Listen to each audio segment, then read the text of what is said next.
and to begin our webinar. Thank you, Jeff. It's wonderful to see so many friends here. This is like old times, almost like being at a convention, only not quite so touchy. Rabbi Spitzer, Toba Spitzer, has been the spiritual leader of Reconstructionist congregation Dorsey Tzedek since 1997 and is the author of the recently published God is Here, Reimagining the Divine.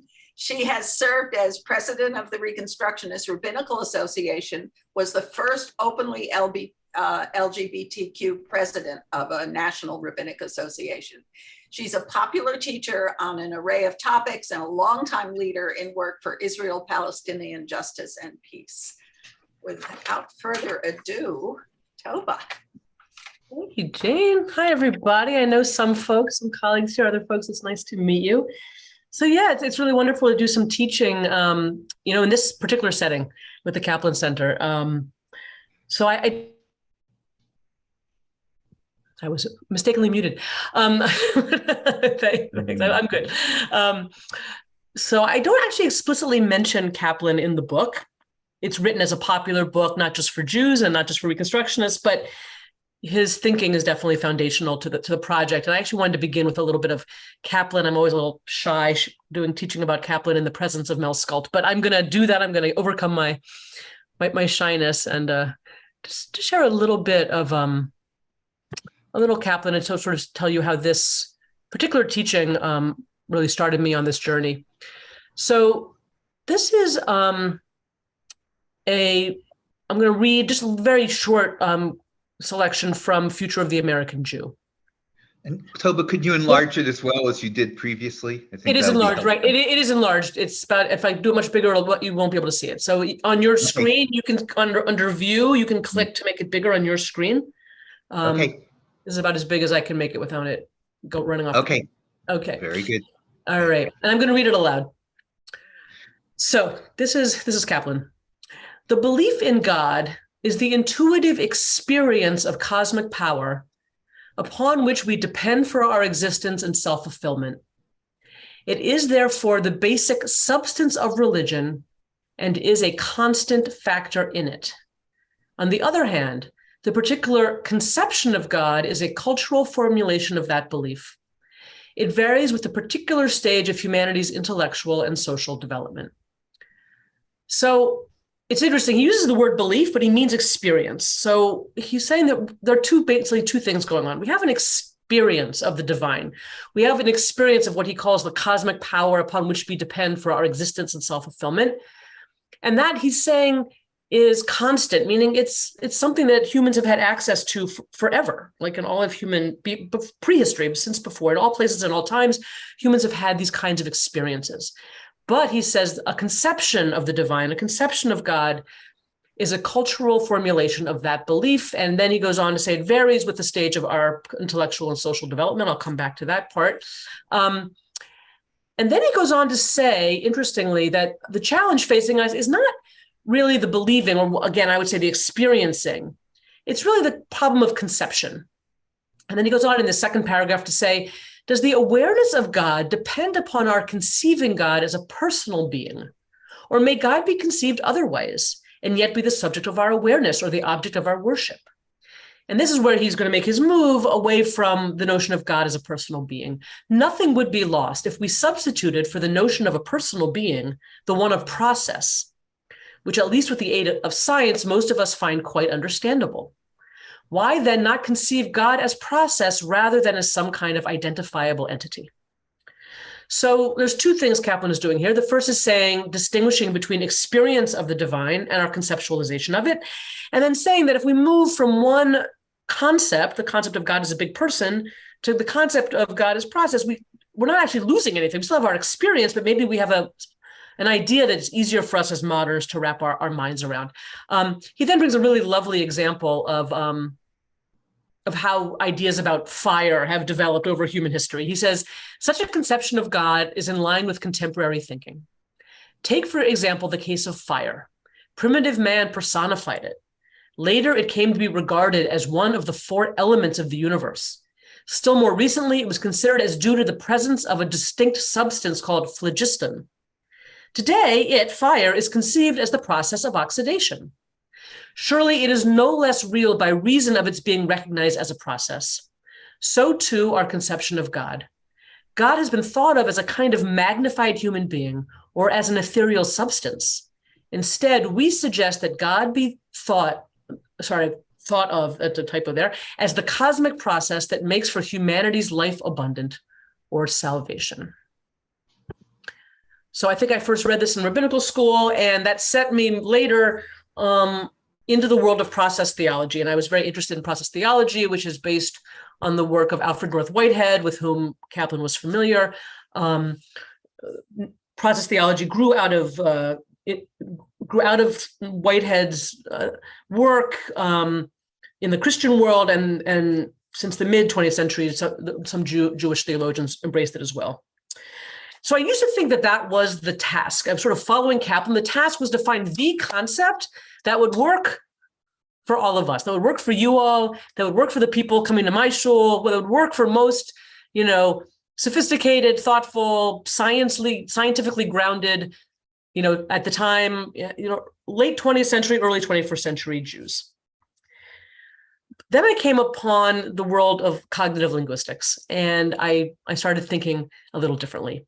But before I share that with you, I want to share one more little piece that I think bolsters the Kaplan, but that I then moved into a different direction. So I want to share one more little piece that's not from Kaplan.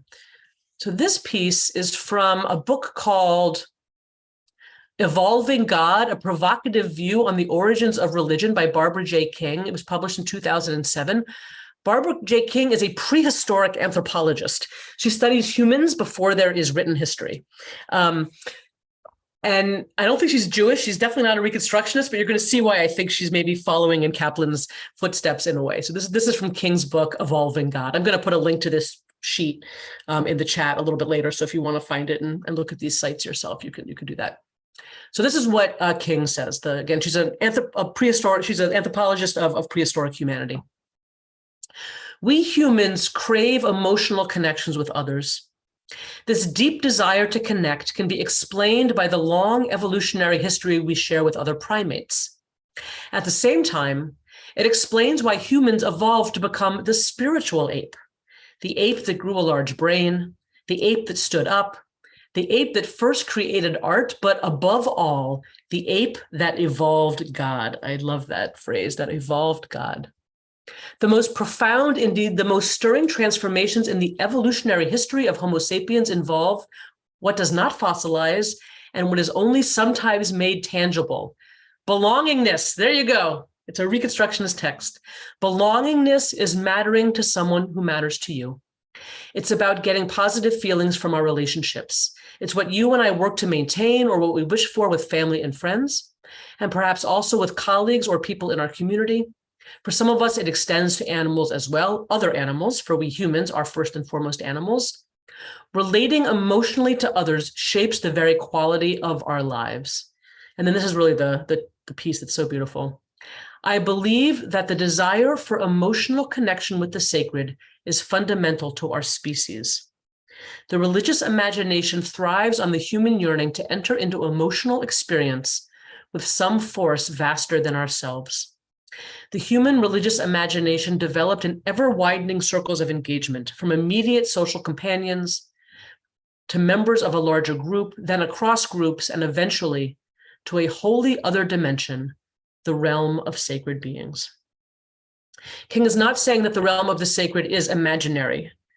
She's just saying that we humans have a capacity for religious imagination that allows us to connect to something beyond ourselves in a way that no other animal can.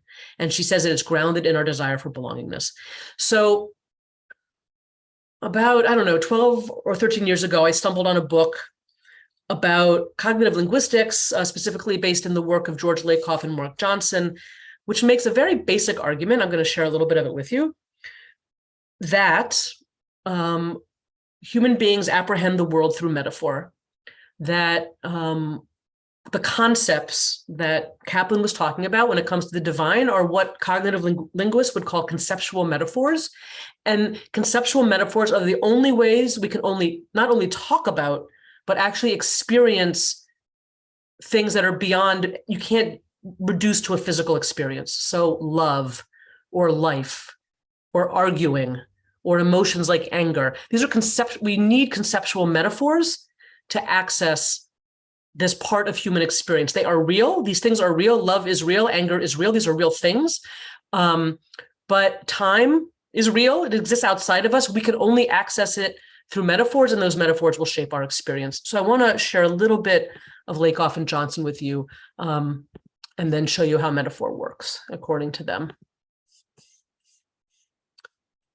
So this is, again, the foundational work in this field is Metaphors We Live By, 1980. I'm not a cognitive linguist. It's very possible some of you are. But Lakoff and Johnson first started writing about this by looking at our patterns of speech.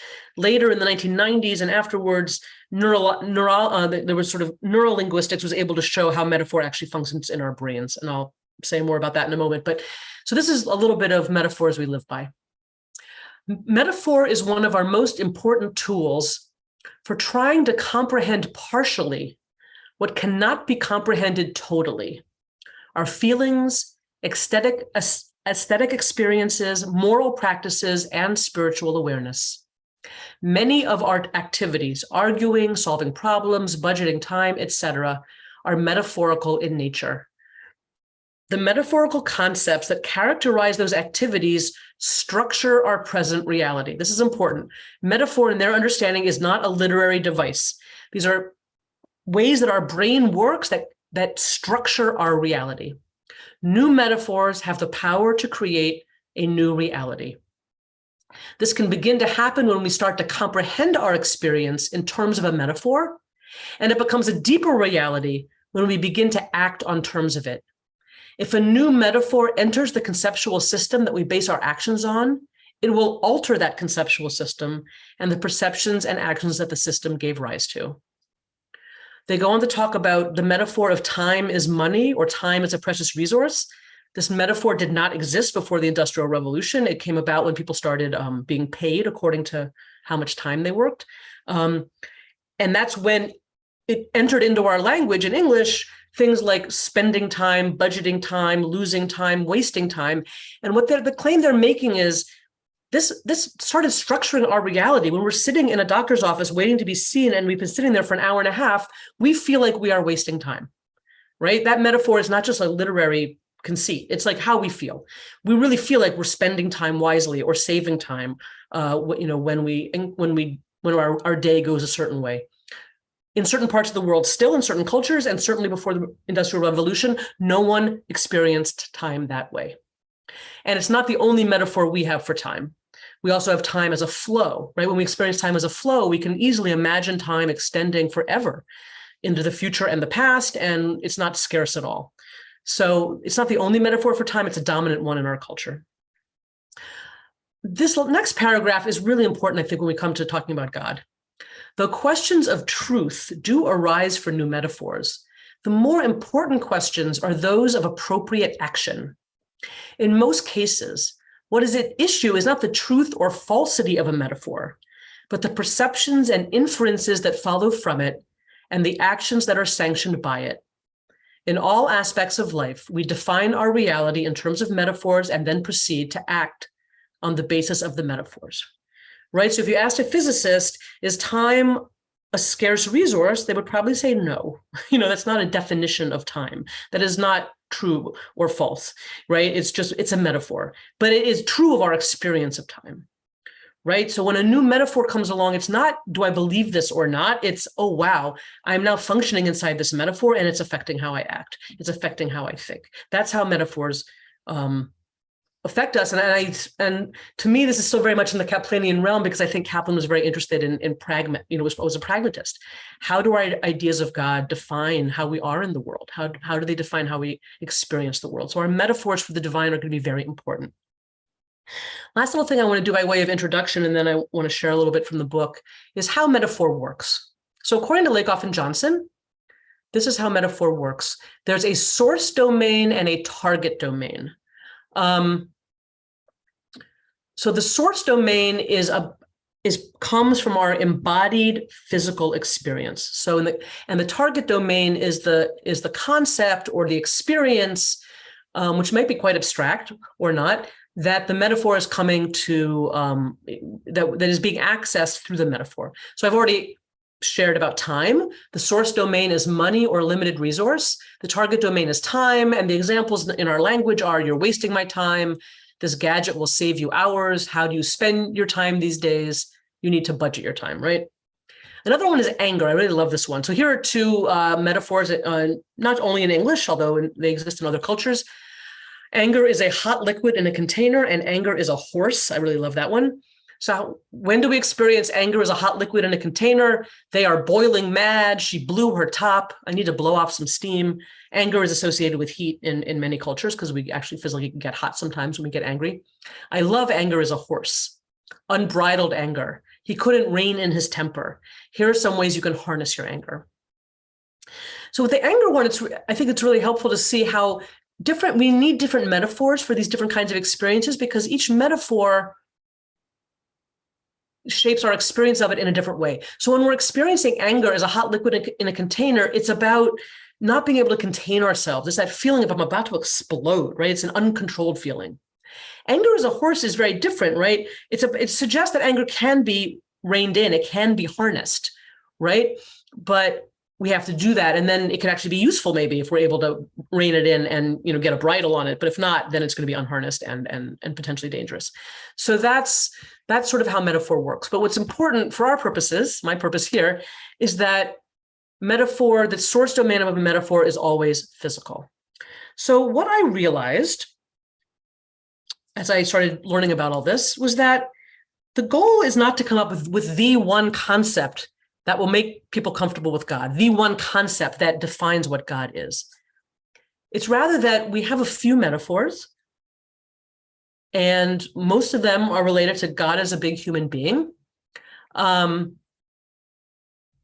Most metaphors in sort of Abrahamic cultures is that God is a big person. It becomes explicit in Christianity, obviously, with Jesus, but I think also in Islam and Judaism.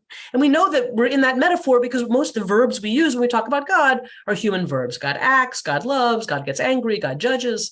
These are human things. That's not bad or good, but it is only one way of understanding the divine. And so I realized, we need a little broader palette. We've been painting with blue and yellow, and there's a lot more colors out there. We need to start exploring a little more. So I dived into our sources, especially Hebrew Bible, Tanakh, and realized that we actually have a multiplicity of metaphors in our tradition. And my book, but really the Chiddush, if there's a new thing about my book, it's these metaphors have been talked about by other people. It's that I try to take them seriously and then see what would happen if we reactivated them as active metaphors in our lives. So again, metaphors are not right or wrong. They're not even good or bad. The question for a metaphor, following Lakoff and Johnson, is how does this shape my experience? How does this shape my action in the world? How does it affect me? And I think this was very much Kaplan's concern, right? Is a metaphor for God making me act in an ethical way or not? There could be unwholesome metaphors. So the place where I diverged from Kaplan, I think, and I assume that Kaplan was a man of his time.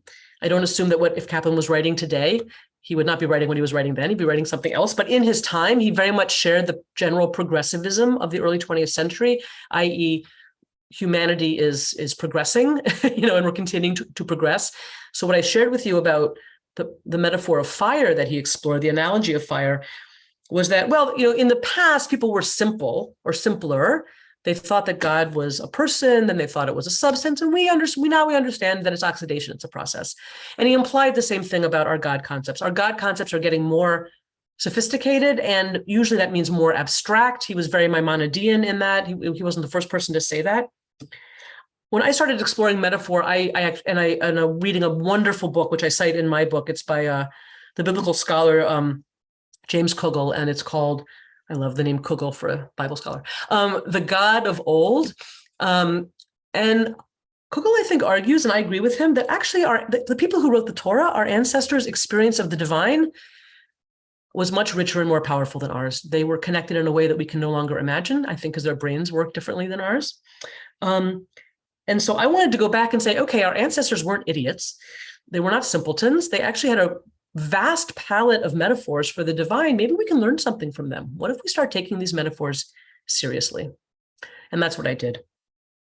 So what I'd like to do now is share a little bit from the book. I think, again, I don't think we can recapture our ancestors' experience, but I think we can get a little closer maybe to what they were at by entering into these metaphors. Most of the metaphors I explored from the Tanakh, from the Hebrew Bible, were from the natural world and non-human. There are many human metaphors for the divine. In the Tanakh, I really wanted to look at the non-human ones because we're very comfortable with the human one. Even if we don't like the human ones, those are the ones that we live in. So I wanted to look at the ones we don't live in. Those include, and these are all chapters in the book, water, fire, cloud, rock. There's also ehyeh, becoming, which is process. So there is a place for process theology. I saw a question about rabbinic metaphors. Most of those metaphors don't seem to have made it into rabbinic thought. The rabbis introduced makom, God as place. That is not in the Bible. And I have a chapter on that. So I'm going to read to you a little bit from two parts of the book. The first is one of the biblical metaphors, and the other is a metaphor I first heard from Rabbi Ira Eisenstein. So if you've got the book and you want to follow along, I'm going to read from page 39, which is a chapter on water called Drinking from God. The year that he turned 40, my father suffered a massive heart attack. I remember coming home from school that afternoon, I was in 11th grade at the time, and being told by my mother what had happened. It was a total shock. My father was young, strong, seemingly healthy. Heart attacks were things that happened on TV or in the movies, not to me or the people I loved. Thankfully, my father survived. He spent over a month in the hospital and came home a different person than the man who went in.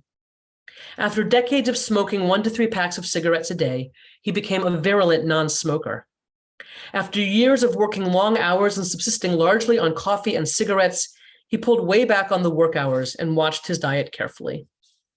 I'm going to jump to the next page. Beginning a few months after he got home from the hospital, my father would drive out to the Calvert Cliffs in Maryland, almost an hour from our house, to walk along the beach and collect shark's teeth and other fossils. He would spend hours there, methodically searching the sand at the base of the cliffs. Wading through the water by the shore, he developed an incredible patience, able to see shark's teeth lying in the sand that to me were invisible. At around the same time, my father took up kayaking. This was the late 1970s and early 80s, before paddling became a popular leisure time activity. To learn how to navigate in whitewater, my dad took a week-long course in North Carolina. He would practice rolling his kayak at the local pool. But even though he ended up joining a boat club where Olympic kayakers trained, he wasn't trying to become competitive.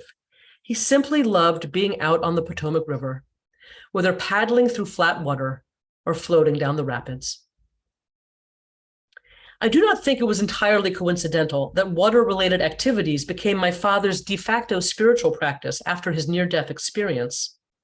Water is a powerful force of nature, and many people are drawn to spend time by the ocean or by lakes and streams. We owe our very lives to the availability of water. Indeed, the majority of ourselves are largely made up of water. In many cultures, water is a symbol of life and power. It is therefore not so surprising that water is one of the most prevalent metaphors for God in the Hebrew Bible. So I go on to talk a little bit about that, but I really was quite astounded. There are what I would call water names of the divine sprinkled throughout Tanakh, mostly in Psalms and prophets. I'm just going to read a little bit more of this, continuing on page 45. I grew up in Maryland, where access to water was never an issue. There was plenty of rain year-round and so much humidity in the summer, you could practically drink the air. Then at the age of 18, I went to spend a year in Israel, living on a kibbutz in the Negev desert. Suddenly, water was a precious resource. Rain only fell in the winter months, and in the orchards where I worked, the trees were sustained by miles of drip irrigation tubes. It was hot but dry in the summer, and we Americans had to be constantly reminded to drink. I remembered our first hike in the desert, stopping to take a drink from my canteen. I didn't even realize until the water hit my mouth how incredibly thirsty I was. It is hard to express how deeply satisfying that canteen of lukewarm water was in that moment. That experience comes to mind as I read biblical passages where the author speaks of thirsting for God and drinking from a godly well or stream. And here are some verses from Psalms. How precious is your love, O God! Humanity is nourished from the riches of your house. You give them drink from the stream of your delight.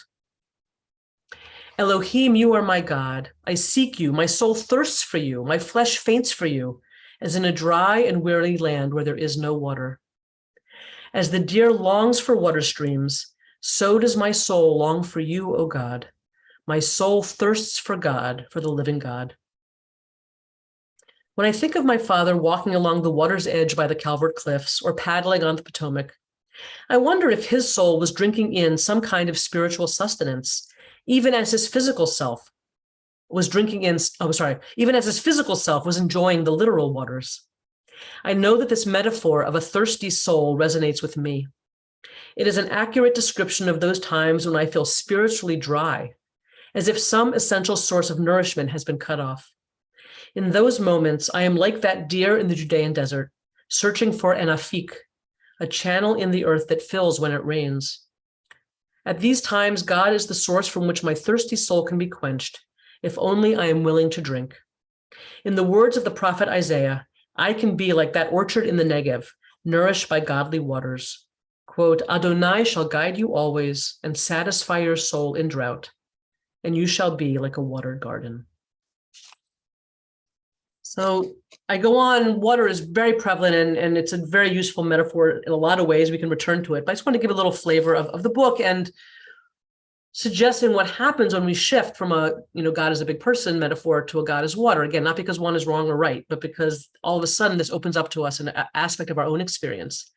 And what does it mean to be thirsting for the divine? How do we relate to that? What does it mean to find nourishment in that way?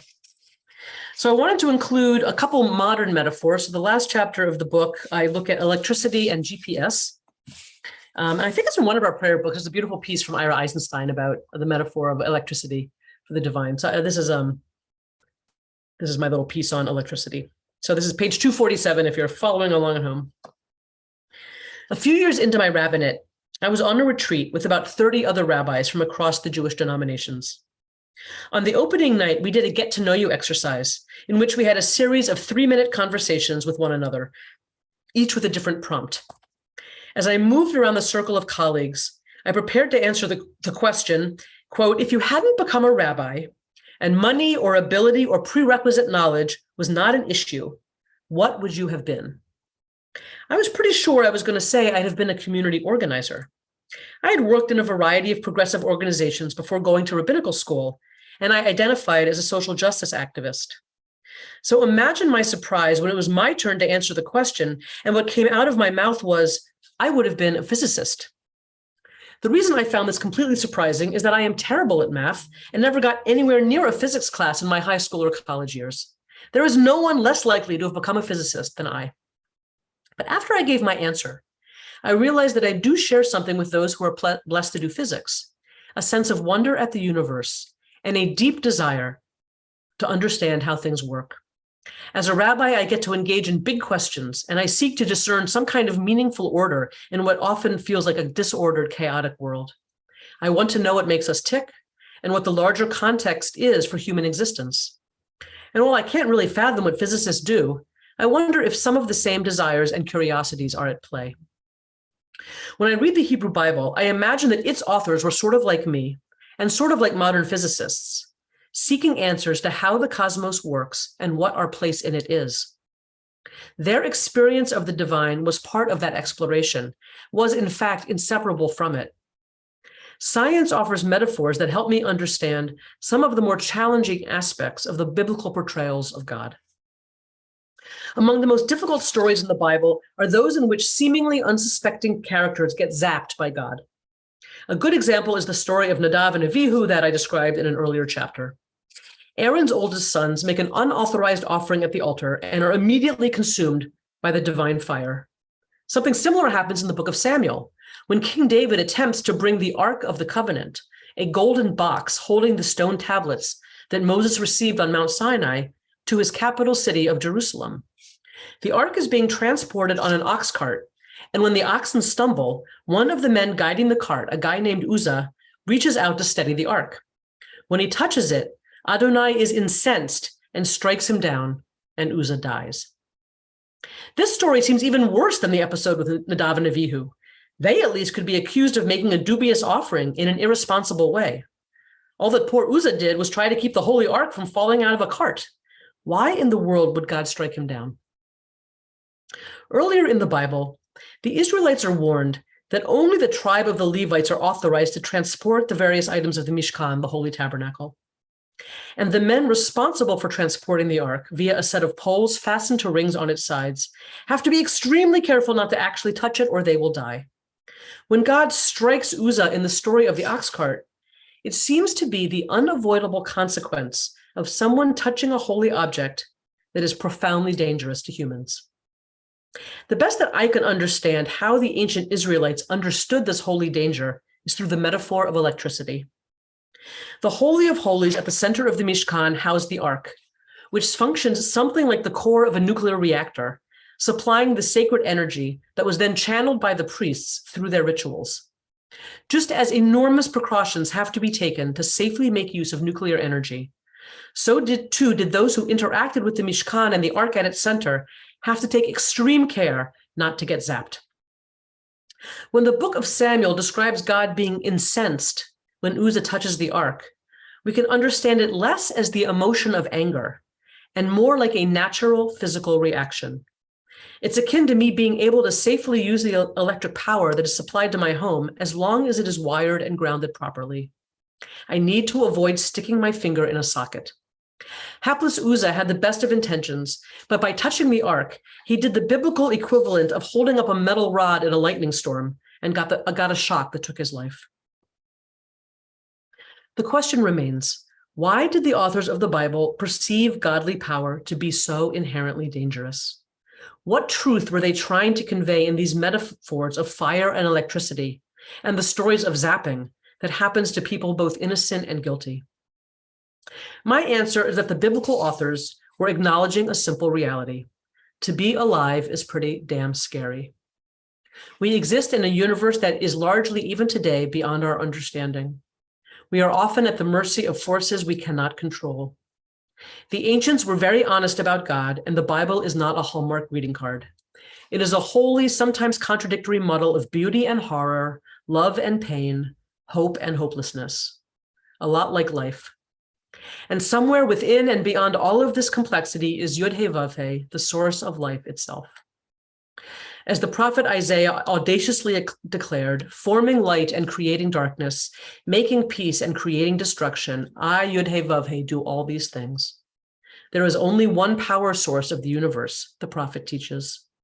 It manifests in that which we find pleasant and in that which scares us. It both sustains us and makes us mortal. And just as with electrical current, if we don't properly channel that divine power, we can generate some severe shocks. As the world witnessed in Hiroshima and Nagasaki in 1945, when human beings start playing with the primal energies of the universe, we take on godlike powers of both creation and destruction. Perhaps the Bible was right in warning us that there are some things that we humans should just not touch. So I think I'll pause there and we'll go to questions. I just wanted to give you a flavor of a couple of different metaphors. As you can see, the metaphor of water and the metaphor of electricity speak to very different aspects of our experience, and both do things that the metaphor of God as a big person or as a ruler can't do. The multipliers, my contention is that we need to continue to multiply the metaphors to really get at the enormity of human experience of the divine and of the reality of the sacred in the cosmos. So I'll pause there and I'm going to turn over to Eric, who I think is going to share some questions. Thanks, Tova. There's a couple of questions that are in the chat. So two of the question comments I think are kind of in the same neighborhood. It started with Stan and then it continued with Jeffrey. So Jeffrey's formulation of it is if you take a look at the water metaphor, it has the negative connotation as well of flooding and the destructive elements that come with water. Kaplan was always careful, as you know, to try to only associate the divine with that which is positive. So I think Jeffrey is wondering if you have any thoughts on that. And Stan's formulation of it is a bit different. He says metaphors can be dangerous. He sees, for example, "Make America Great Again" as a metaphorical construct. And he says what's dangerous about it is that it's not grounded in logic or facts, and therefore very difficult to dispute. So I wonder if that's something, the very kind of poetic element of the words that we use, and that make them a bit harder to probe and to argue with, perhaps, whether that is something that concerns you in any way, in the way that Stan is thinking about. Let me get to that first, and then I'll shift over to the other question. We live in metaphor. It's not a choice. We don't live in facts. None of us live in facts. We live in metaphors. And facts. There are facts, but what the concept of reality, the cognitive linguists suggest, is that it's a fallacy, according to them. And again, I believe them, but you can disagree. There's an approach, a philosophical approach that assumes that there is a reality out there, and that all our brains are doing is accessing that reality and knowing it. Cognitive linguists say that is actually not true. There is a reality out there, but we can only approximate getting close to it, and our brains are in between us and reality, and that we approach reality through metaphors. So we construct reality to some extent through our metaphors. And while there are, facts like, this is a cup, like that's not, when we get to things that are more complex, and I would highly recommend for folks interested in understanding the role of metaphor in political thinking. George Lakoff wrote a book called Moral Politics. It talks about the importance of framing and the role of metaphor and the metaphors that lie behind conservative thinking. So for those who have problems with the far right and conservative thinking, Lakoff shows how actually everything they believe is completely rational in the metaphorical frame they inhabit, and that the book he wrote really for Democrats and progressives to say, as long as you keep hurling facts at people is going to change their minds, you're going to lose. Lakoff worked with Obama to reframe, for example, and so this is a whole other thing, but it's about the power of metaphor. And when estate taxes became death taxes, and when Obama was able to reframe taxation as investment, people's views on taxation shifted.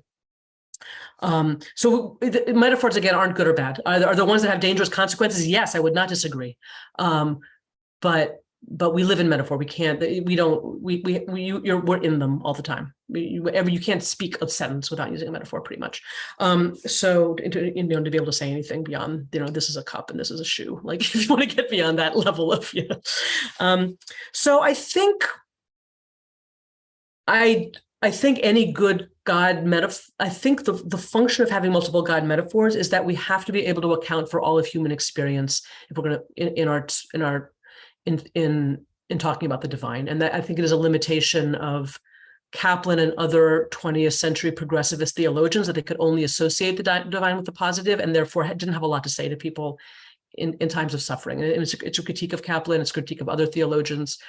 And traditional theology did not know what to do with the metaphor of God as a big human when it came to evil. It's something called theodicy. I personally think it's been a waste of time, but it's about over 1,000 years of debate about how does God, let bad things happen.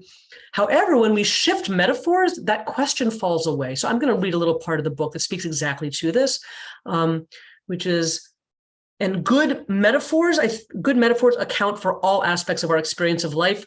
So water, fire, they're essential for life. They're also dangerous. This is the reality of human existence. A good metaphor will account for that. So I'm going to share a little bit from the water chapter, beginning page 49. I found the metaphor of God as water to be enormously helpful during some of the most challenging months of my life. In the spring of 2014, my spouse, Gina, was diagnosed with metastatic breast cancer. After a year of experimental treatments in which she was relatively symptom-free, in the fall of 2015, things took a turn for the worse, and she died the following March. Those months leading up to her death, during which she endured a nasty course of chemotherapy, were profoundly difficult. I needed every ounce of strength and compassion I could find to be a support to Gina and to keep from being overwhelmed by sadness and despair. During this journey, I found myself drawn to a chant composed by my colleague and teacher, Rabbi Sheffa Gold, a setting of a verse from the book of Isaiah. This is the verse, "When you pass through the waters, I am with you. I won't let the rivers overwhelm you." Chanting these words, I realized the profound insight of this verse. As I struggled to understand where God was and the terrible reality I was facing, I realized that water is essential to life. Indeed, water is life, and yet sometimes it is also that which threatens me, overwhelms me, drowns me. God was at one and the same time the waters through which I was passing, and that which supported me as I made my way through an unbearable reality. Facing the prospect of the death of my beloved, I didn't rail against the unfairness of an inscrutable God who had brought suffering into my life. Instead, in the slow motion heartbreak of that terrible year, I did my best to sit with the reality that ultimately faces each and every one of us. I remembered my father's instruction to lean into, not away from, the turbulence when navigating a kayak through the rapids. I understood that the waves can be overwhelming and terrifying, and yet within them is the godly presence that sustains and supports me, even in the most difficult moments. I gave myself over to the overwhelming waters, allowing myself to feel the profound sorrow within them, even as I sought the reassurance of God's presence accompanying me as I made my way down the river. So when we're in the metaphor of God as a big person, or God is like the ultimate ruler, like the questions when we encounter suffering, or why is this happening to me, or why is God doing this to me, or there is no God, but we don't say to a hurricane, why are you doing this to me? Like, it's just a hurricane, right? And I think with water, it's like, wow, if water is capital R reality, like God, then it has to be, like, I exist because of water. I'm 70% water. And sometimes it's really turbulent. So then the question doesn't become why me? The question becomes, how do I navigate this?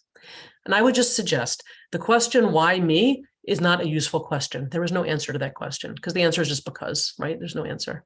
But how do I navigate this? That is an extremely useful question.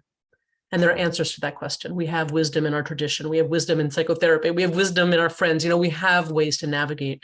So that is how shifting the metaphor changes the conversation, changes the questions we ask, and potentially the answers we receive. Next question. Thanks.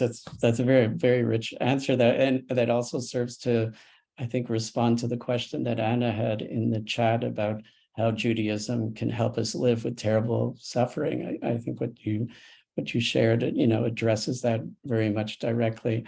I'm going to give you two questions of the ones that have come here. First is from Mel, and Mel is wondering how metaphor, as you use it, relates to the concept of predicate theology. And if you can say something about that. And Caitlin has a question about you, kind of about the proliferation of your ideas. I'll read her question specifically so I catch it properly. How do you think we can promote cognitive flexibility in younger Jews with being playful about describing God using our surroundings? How can we best share these traditions in writing or art with the rest of the Jewish world? So I'll stop here for now and give you a chance to think about those two questions. I'm not an expert on predicate theology, Mel, so maybe you can say more, but I think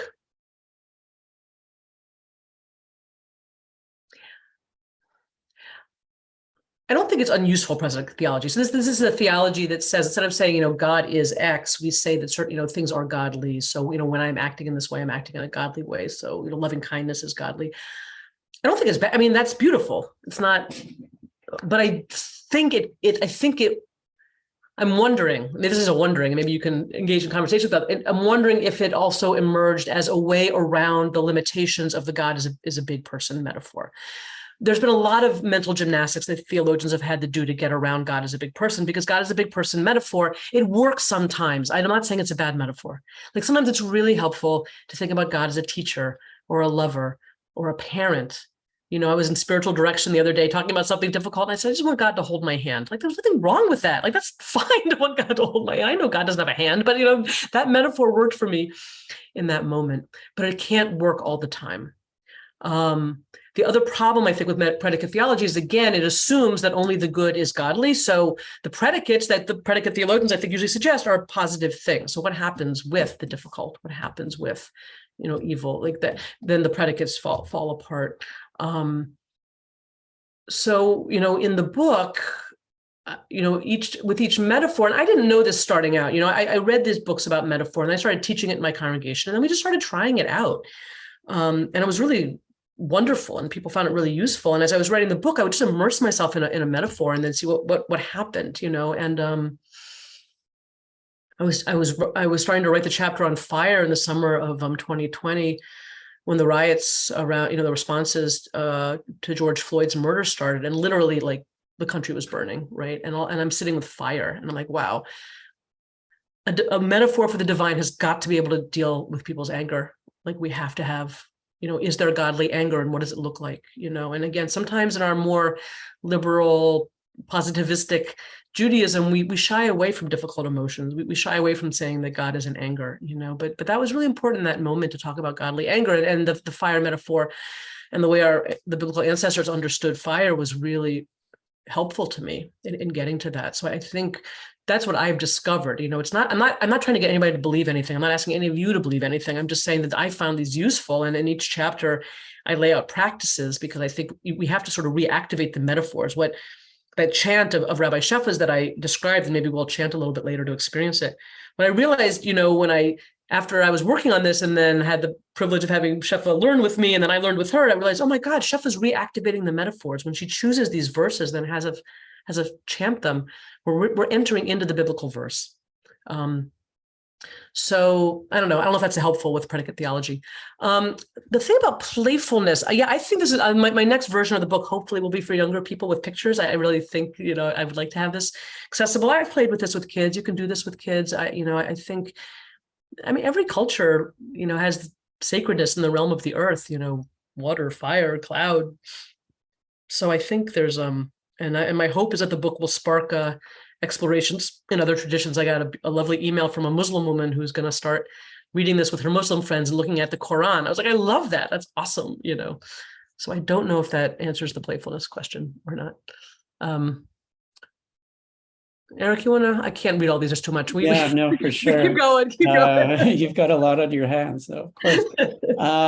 So I have a question from Judy Cooper, who's heard you speak on these questions before, and she's wondering if you would be willing to talk a bit about brain function as it relates to metaphor. She says that she's heard you talk before, and that you've talked about how specific parts of the brain are stimulated, and you know, when particular metaphors are used, and what the potential ramifications for that might be. And and Barbara is wondering if how, you know, the search for these metaphors relates to our human desire to try to somehow understand what God is, and is there something potentially negative in our thinking that we can get a handle on that?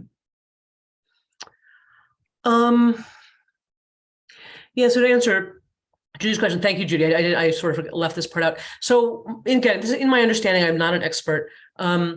So our brains function through metaphor, and it starts very early, and different neuron parts of the brain connect. So some very what Lakoff and Johnson call metaphors we live by are metaphors that we're in all the time, and we have no idea they're metaphors. A very common one is, I see what you mean. So I see what you mean is based on a metaphor that seeing is knowing, and it's based on infant experience of if an infant doesn't see something, it doesn't exist. So seeing is knowing is a very basic metaphor, and it comes out of these very early infant experiences. Another very basic metaphor is like to say she's a very warm person, which is the metaphor is, so it equates emotional closeness and warmth. And it again derives from an infant experience of being held and feeling secure while being held and, by an adult. So these metaphors, again, the linguists found these metaphors, before there was neuroscience, but the neuroscientists started being able to see what happens in the brain. And apparently parts of the brain that register physical sensation connect to parts of the brain that are more cognitive or emotionally based. I remember reading about one study that said when we talk about kicking a habit, the part of our brain that actually activates when we kick a ball is activated. So these parts of our brain actually fuse together. So the metaphors are literally in our brains. Like it's not literary. That's why if you take anything away from this, understand that the metaphor in this conception is not literary. It's the way our brains work. Lakoff and Johnson argue, they have another book called Philosophy in the Flesh, where they argue that about 80% of our brain function is not visible to us. We can't actually know what's going on. So that's why it emerges in language. It emerges in these other ways. And then what was the second one, Eric? I'm sorry, I forgot. You give me two at a time. My brain is not. You're muted. It was Barbara, and I don't remember. Eric, you're muted. Sorry about that. Your explanations of the metaphors expanded my understanding of experiencing the divine in many different ways. But this is the question: are we playing with danger like Nadav and Avihu, thinking that we are capable of understanding what the divine is? Oh, I see what you're saying. I think what I'm trying to do is shift this from the realm of, actually, I'm now going a little beyond Kaplan, right? I call this Kaplan and beyond. So Kaplan said we have experience and we have concept. I'm suggesting we move away from concept and go back to experience. But where I'm still with Kaplan is that we're humans. We need language to do that. Our brains work a certain way, and metaphor is our way into the experience. So we're not in the realm of definition anymore. I'm not trying to say what God is. Just like I'm not, we can only represent it. Like time can only be represented. Like we have mathematical equations that prove time, but a mathematical equation is not time, right? It's a representation of time that, makes sense. But it's not time. Time is just a thing that we exist within. I'm suggesting that the sacred is a thing we exist within, and our only way to it not our only way. We have our experiences of it that are, for many people, beyond words. Our pathway to it in any way that we can share with another person is through language, and therefore we need metaphor. And so it's not trying to say what God is, it's instead saying, what are the many ways, what are our paths to act, both accessing the sacred, encountering it, understanding it, or understanding parts of that experience, not it, but understanding parts of that experience, and then living our lives according to it. And this is where I come back to the Lakoff and Johnson, where they say, a new metaphor can reshape our reality. So if our primary metaphor for the divine is a distant tyrannical ruler, which is many people's implicit understanding of the divine, whether they believe it or not, that to me might lend itself to some unwholesome beliefs, right? That then tyrannical power is godly. There are problems with that. What happens through our relationship with the earth once we shift to these metaphors? What happens when being created, B'Tselem Elohim, God in God's image, doesn't take us to Leonardo da Vinci's, Sistine Chapel, but makes me realize that I'm 70% water. Maybe being B'Tselem Elohim is being mostly water. And then what does that mean? So it's really about how it shapes my life. So it's not about a definition, and it's not about belief even. It's really about experience. You don't have to believe anything to engage with these metaphors. Maybe you have to suspend disbelief. I think some people actively want to disbelieve. I'm not here to argue against that. To me, it's like cutting ourselves off from an entire realm of human experience that would be very sad to cut oneself off from. Thanks. I think it's a good time to throw out Sid Schwartz's comment, because I think it kind of relates in a direct way, in a sense, to what you've just finished saying. So you mentioned, that some people have very specific kind of supernatural and very particular types of supernatural views of God. And Sid writes in his comment that he's tried using metaphors in the way that you're suggesting over the years to get people to access a conception or a feeling for God of some sort of power that is greater than ourselves, that's operative in the universe. But he finds that people have a very difficult time transcending those kind of anthropomorphic views. And as a result, he finds that many people are more at home or more at peace with just basic conception of a humanist approach to the world. And so his question to you is, do you think that is humanism enough for people who find that it gives them a sense of purpose? It kind of relates, I think, to Kaplan's feeling that, he'd say things like the social idealist cannot expect people really to go out and stick with improving the universe if he can't give any guarantee that the universe is actually capable of of perfection. So therefore you need to view God as this positive process. So when you look at the approach that you're taking through these broad metaphors, do you feel that there's something in them that humanism misses? Or is it just kind of two pathways, I guess, to help us live well in the world and imagine life in a larger way? Yeah, that's really good. Yes, first to say to Sid, I think, we've also found, when I began teaching this, there's two steps. Before you can dive into the new metaphors, you have to show people how they're trapped inside one and start peeling it off. And this is the people, very stuck in the supernatural metaphor who don't believe it. And sometimes that's, again, for people who are very adamant about that, but I have found that approaching it through cognitive linguistics, making people understand that what they're arguing with is a metaphor and not with God, sometimes that works. And to start making us aware of the metaphor we live by, that can be useful. If people are living good lives and are happy, I'm not here to say to anybody like, you got to do this. If humanism is helpful to people, the problem I think with humanism is that some forms of it, it puts human beings at the center and exalts us, and we're a problematic species. And I'm not saying humanists are problematic people. They're not. I'm just saying, I don't know, and I have not been a rabbi of a humanist community, but I don't know what happens in those moments of suffering. I don't know what happens as people, confront their existential dread. That Buddhism is a great thing. If you're a humanist, I think people need practices. So if someone was really dedicated to being a humanist, I would say, please go become a Buddhist, because I really need you to have these practices, because you have to have practices to support you. And one can be an atheistic, Buddhist. Buddhism doesn't require any beliefs. And I practice, Buddhist practices. So I think they're very helpful. For Jews, I feel like, I wrote the book because I felt like our tradition has so much to offer people. And because the God is a big person is such a barrier, this might help. This would be a way in for people. And I found that's the case, but it takes some work. It doesn't just happen, it doesn't happen all at once. You really have to sort of unpack the metaphor that we live in before, and then try entering into another one. And you got to try. I say that in the book, like the very end of the book, I say, okay, now you've read it, go back and read it again, because you got to keep trying this out. Like it takes some trying. We all have metaphors of the divine that we're more or less comfortable with. Reconstructionists tend to be more comfortable with more abstract metaphors. And I push people, like, try it, try the water, try the fire, see what happens, do the practices, see what happens, and it might connect you to a part of your experience that you haven't been able to connect to. There's a couple of comments that kind of touch on prayer and what does this mean for prayer.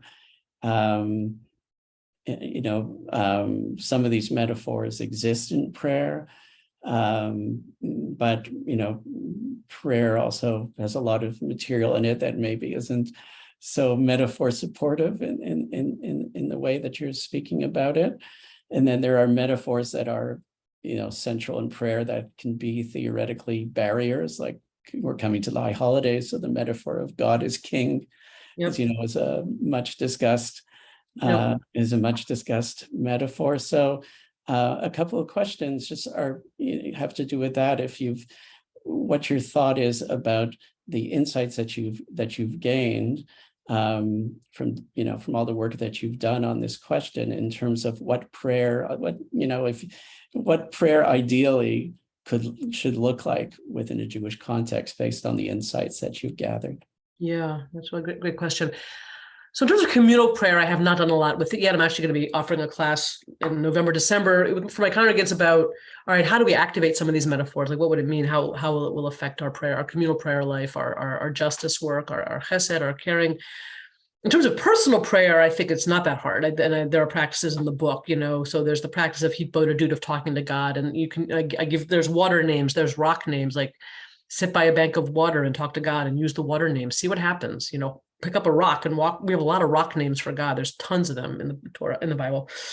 Hold a rock and talk to the rock. Our ancestors, I think, spoke to the rock. It says, speak to the rock. I assume they spoke to the rock, sing to the rock. What's that like?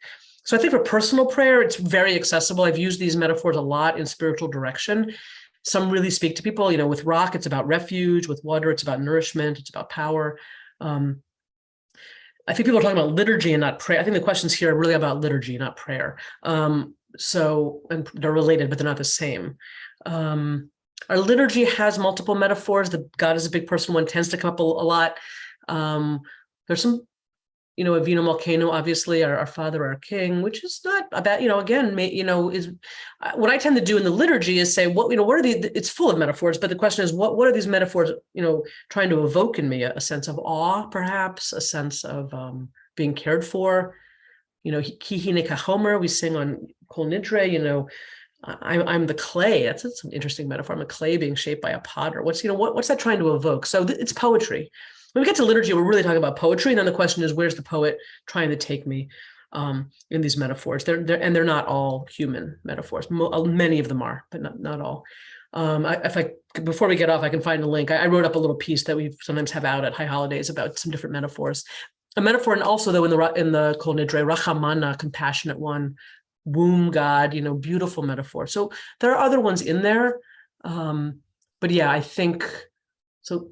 There probably is work to do in terms of either writing new prayers or like in our Kol Neshama with the different translations of Yud Hey Vav Hey when that happens. And I invite people when we say the Shema, you don't have to say Adonai when you get to Yud Hey Vav Hey, right? That's just that's a convention to say that. You could say Makor Mayim Chaim, you could say Shechina. There's so many metaphors. So in those places where you're davening and the word Yud Hey Vav Hey comes up, find a different name that you like better, if you know Hebrew and it's meaningful to you, or use an English name. So I think there are ways to insert different metaphors into the liturgy. But when we encounter the traditional liturgy, again, I think the question is not, do I believe this? It's, where is this trying to take me? And this I learned from Rabbi Joshua Heschel, these are prayers of empathy. They want us, the writers of this liturgy want us to take us somewhere. So the question is always, where's it trying to take me? And that I find, then I can enter into the poem, I can enter into the metaphor and see where it wants to take me. I may or may not like where it's taking me, but at least I have some entry into it. Great, thanks. One follow-up question, and then I'll throw in a new question that's just come up in there. I think the two comments are together. So one is, when you're dealing with metaphorical constructs of God that imagine God as a king or a father, these are metaphors that kind of are supportive in a very strong way of, direct address, to this being. But metaphors of water, electricity, fire,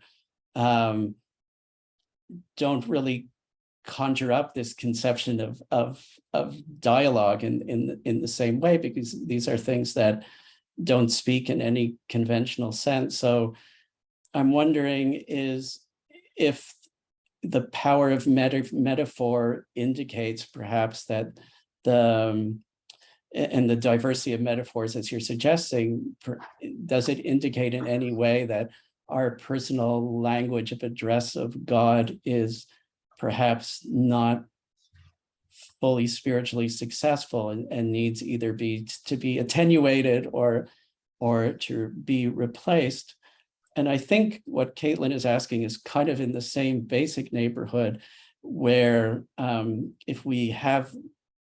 when you have metaphors of God such as water or fire, they're kind of cross-cultural in a certain sense, while some of the metaphors of God in the Jewish tradition, some of them are kind of more cultural specific. Is there any sort of, kind of danger in having many metaphors of God that are very universalistic and don't have that, that kind of more particular element to them that serve to, make Judaism a separate entity? Interesting. Well, the first piece, at least if you read the biblical text fairly literally, which I am, it seems like our ancestors were really comfortable using these names talking to God. So Psalm 95, let's sing to the rock of our liberation. Other verses about God as rock say, they call God Sur, rock, and say, don't be silent to me, don't be deaf or mute to me.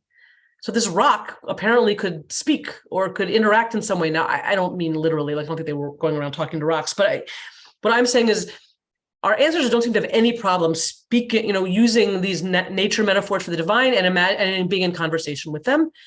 And I don't know about you all, but I don't know. I've hugged trees. I've talked to the ocean. Like, of course we can talk to it. Why not? I mean, it's not, talking to the ocean is no different than talking to God. It's like, so I don't actually think it has to be, and it's not really dialogic. Most people don't, if they talk to God, they don't really get an answer back in any human way. So I think we can certainly be in conversation with the earth. And I think, many of us are.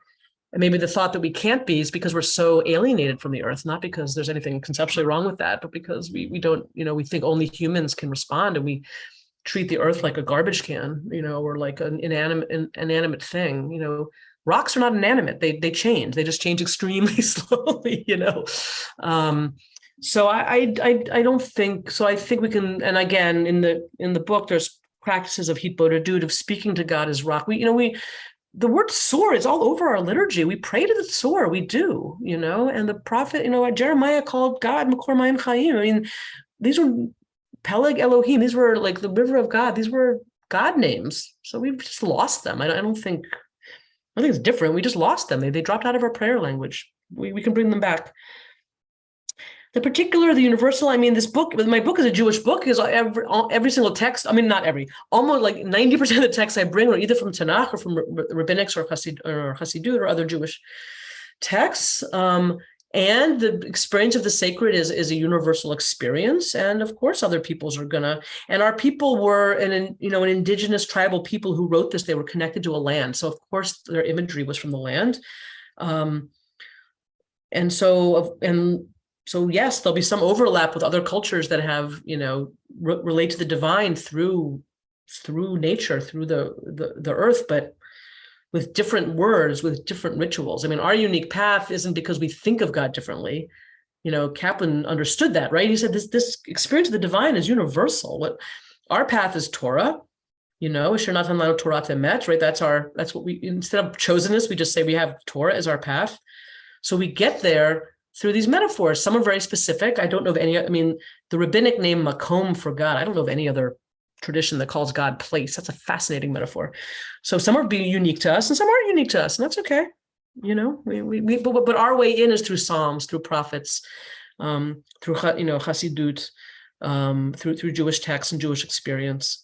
And if we can reconnect to the earth, I think it can only be a good thing. I can't see any bad thing that could possibly come out of that, being more connected to the earth when we connect to God. I can't imagine what would be negative about that, but it's certainly, I think, and again, what will remain particular will be our language and our practices. And what will be beautiful is that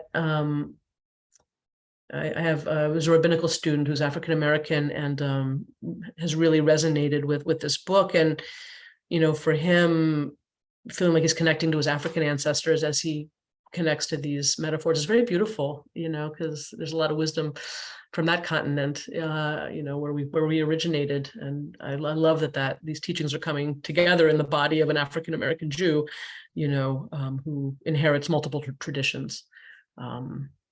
And that this resonates. I think that's a beautiful thing. That's not a bad thing. And it's not universal. It's very particular, but it's particular in a certain way, and it's the blending of different wisdoms, which again, Judaism has never existed on its own. We did not invent animal sacrifice, right? Presumably other people were doing animal sacrifice, anybody who's done any biblical scholarship knows, a lot of these images for the divine come from the ancient Near East. Judaism has never existed in a vacuum and come up with things all by itself. Maimonides got stuff from Aristotle. Kaplan got his stuff from Durkheim. We always take in the societies we're in, and then we make it our own. So, I think, this is no different. Maybe one or two more questions. Yeah. I think there's just this, I'm just getting a note from Jeffrey with directions what I'm supposed to do, but I think I think I've gotten to most of the questions, or the majority of them, or at least I've tried to. But if you feel that you have a new thought that you would like to ask, at the bottom of the screen, there's the reaction tab. So if you click on the reaction tab and just click on the raise hand, and if you do that, then you'll come to the top of my screen, and then I'll call on you. So I'll give you a minute or so to see if anybody wants to do the raise hand and has a question. And Eric, while people are doing that, I just put a link in the chat to my website where you can buy the book, and you can also contact me. So if you want to, reach out, please go there. But yeah, I'm really excited. A lot of folks are starting to teach the book. It's really, I just have to say, I don't know, Jane, do you feel this way? They did it's St. Martin's Press. It's physically really nice. They did a really nice job. It's not that big. Stick it in your bag, and it just feels good. So I don't know. It's a nice present. That's all I'm saying. Yeah, it's light. And if you're really bored in high holiday services, take this with you. Don't tell the rabbi. Don't tell your congregants. So, hey, Toba, while Eric's collecting some last questions, I did have one, which is the traditional role of negative theology, of saying what God is not. Does that play into this, or is that part of the problem of making us too shy to speculate or explore a metaphor because it's encroaching on divine space that we shouldn't have access to? Yeah, I think the negative theology is, again, this notion of it's staying in the realm of concept, of defining God rather than experiencing God. I don't see how a negative can help anybody. And again, a metaphor is not a definition. I'm not saying God is water. When the kind of linguists say anger is a horse, obviously it's not a definition, So none of these are definitions. So yeah, I think negative theology, again, is just, it's trying to do something. It's trying to say we can't limit God by our concepts, which I agree with, but it doesn't get me anywhere spiritually. Maimonides doesn't get me anywhere spiritually. I think Maimonides had a rich spiritual life, but I don't know exactly what it was. It was incredibly intellectual, so that doesn't do it for me. I think Stanley wanted to say something. Stanley, do you want to share something? Yes. In fact, you just did a good segue into it. The question is, first of all, thank you. Wonderful presentation and a great contribution. But I wonder, one of the limitations of our movement in general is that it is intellectual. You have to have a certain amount of abstract thinking itself is intellectual, and you have to have a certain amount of education, maybe, or ability to think in terms that a lot of people don't have that training. And the question, and it's a question probably broader than your book, is how do we reach people who are not in that mode. And in other words, it's partly Sydney's comment. You know, people have a hard time in grasping this without maybe a college education. I don't know. How do you feel about that? Yeah, I wrote the book to be a popular book. It's not, you know, I think it takes, my hope is it's accessible on many levels. You heard it. I tell stories, I bring text. I think very smart people have read it and appreciated it. And very smart people who might be a little less schooled, hopefully can access it as well. That's one reason why I love the metaphor stuff, because I think it's accessible to kids. I think it's accessible to people with different levels of education. So I agree with you. I don't think we should be having conversations up here that people can't relate to. And again, I really push myself to write this in a very accessible format. So my hope is it will be appreciated by people who, you know, don't have a higher degree. I don't have a theology degree, you know, and that was my frustration, to be honest, with Prophet's theology. It was completely incomprehensible. I mean, you know, I went to Harvard and I have a rabbinic degree and I could barely understand it. I was like, who is this for? This isn't for a person. I don't know who it's for, you know, so I tried very hard to make this accessible. I want to make sure to get to Deb and Mel, because I want to hear from both of you. So yeah, that's what I was going to call first, on. and then maybe let Mel have the last word. Yeah, Deb first and then Mel. Okay, my hand kept disappearing, so I didn't know if you saw it. I just wanted to share some work being done in neurological research where Lisa Miller at Columbia University, she's a psychologist, is looking at the brain flow of depressed people and non-depressed people. And what she's finding is that people who are religious, spiritual, or spend time in nature, one of the three, have a large brain spot that helps them to be more resilient. And those who aren't religious, spiritual, or spend time in nature have little red dots in their brains. And it leads to depression, or maybe it's there because they're depressed. I don't know which way it goes, but it's fascinating work that's going on. And the other thing I wanted to ask you is, I'm just so enamored also by physics. I want to know what's happening with the waves and the particles. I know that there are probably more metaphors there. I'm just not a physicist. I like GPS and electricity were about as far as I could go in that realm. I'm too ignorant in that realm, but yeah, wonderful metaphors, I think. And yeah, there's a little bit, I talk about a little bit in Cole and the metaphor of God as sound, as voice, a little bit about string theory, but again, I'm not a physicist, so I can't go there. Mel, please share your thoughts or questions. I'd love to hear your thoughts on all this. Well, the first thing is, in order to show you how valuable your book is, I would like to pass a rule that no one can be admitted into our Torah study group without having read your book. I think your book is enormously valuable in terms of reading the Torah, and it will lift the level of Torah study in any group, and I would like to require it. That's my first point. Wow. The second point comes from the diary, and if you look into the first volume of the diary, you'll find that there's a long outline of God and the metaphor of electricity.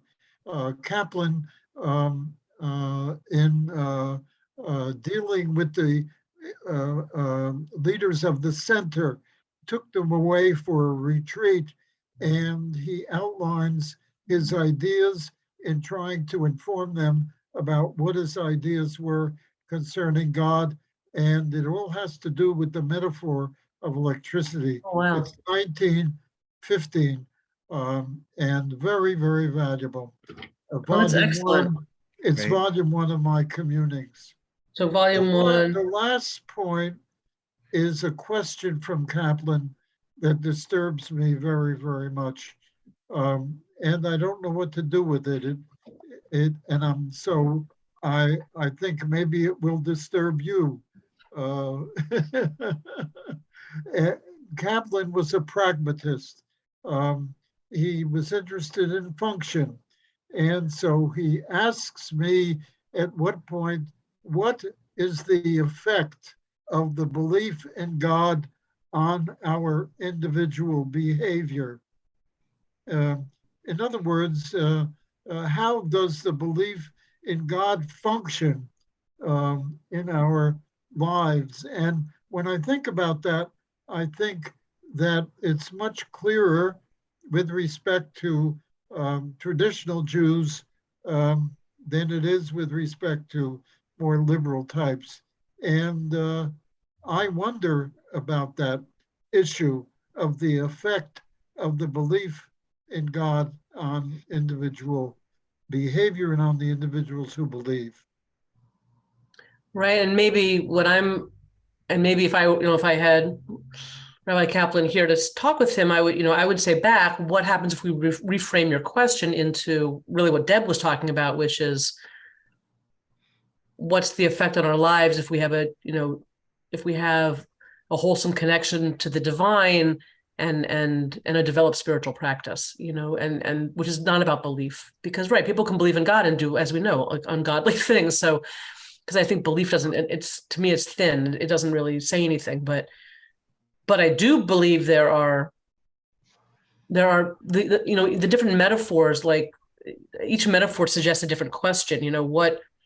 What happens when I don't think of myself as the center of the universe, which is, comes out of the king metaphor. It's a very healthy question. I think it's a very healthy metaphor to say, I'm not the center of the universe. There's something bigger than me, and I need to be humble, right? What happens when, but what's the function of experiencing the divine as a refuge, as rock? What's the function of feeling myself filled with godly substance, water? Then I think I am very much with Kaplan to say, like, there should be good outcomes from that. And that's really what the practice is.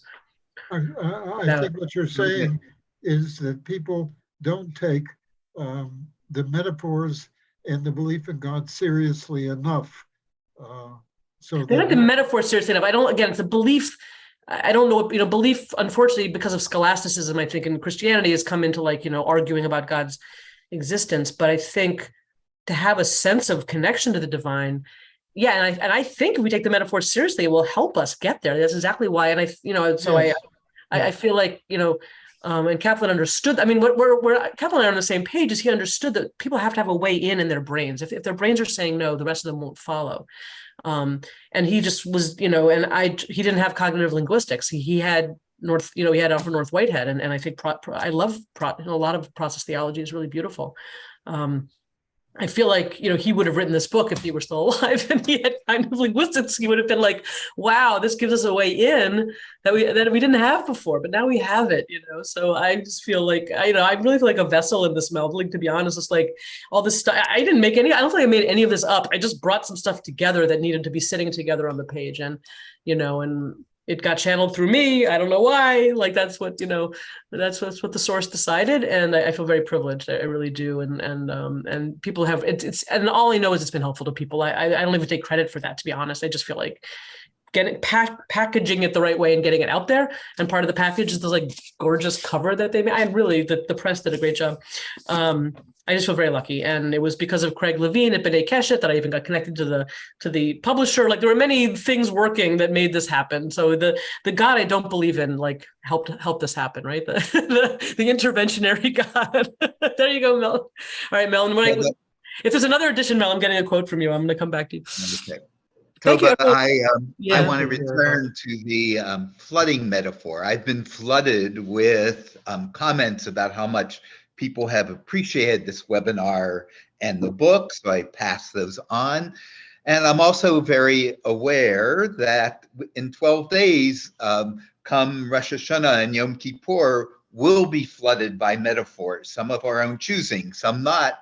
And I just think that your book and your ways of thinking about metaphor are so very helpful as we go through the rest of Elul and into the High Holy Days. So for that, we thank you for sure. I want to share a couple things in closing with folks. And one is I'm going to take you to our website for just a moment and point out that here on the website, I hope you're all seeing this, we have a page that we've reserved dating back 2 weeks to the book club. We had 20 some folks reading the book and responding. But if you click here, you can come back and pose some new questions or share some new comments. We're great believers in ongoing dialogue, and having those avenues available to you is important to us. So you certainly can come back here a few days from now, pose questions and share with one another, and I encourage you to do that.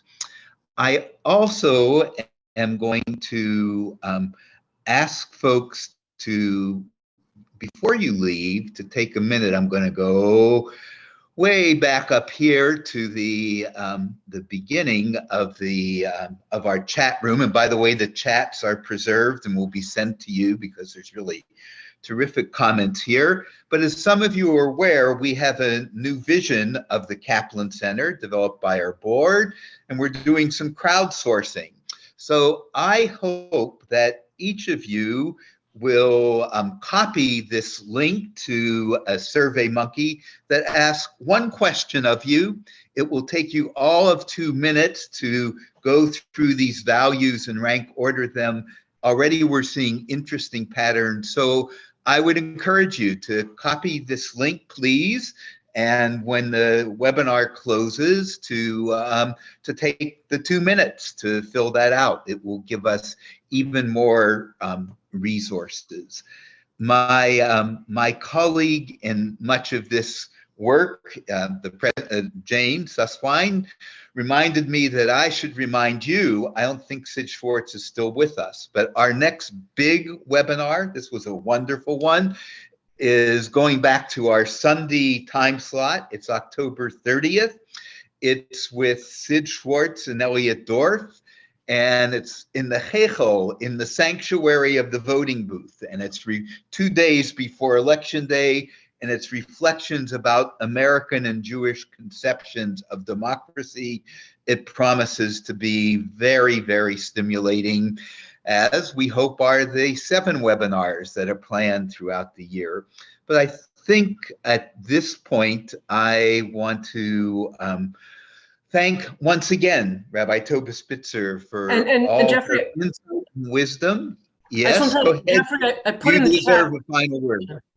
I put in the chat a link to something I wrote up for High Holiday specifically with some metaphors. So if people want to print that out and take it with them into shul, they can have that. Very good. Thank you. We thank you for that as well. Again, our custom is not to kick people out at an hour and a half. That's when we've come to it.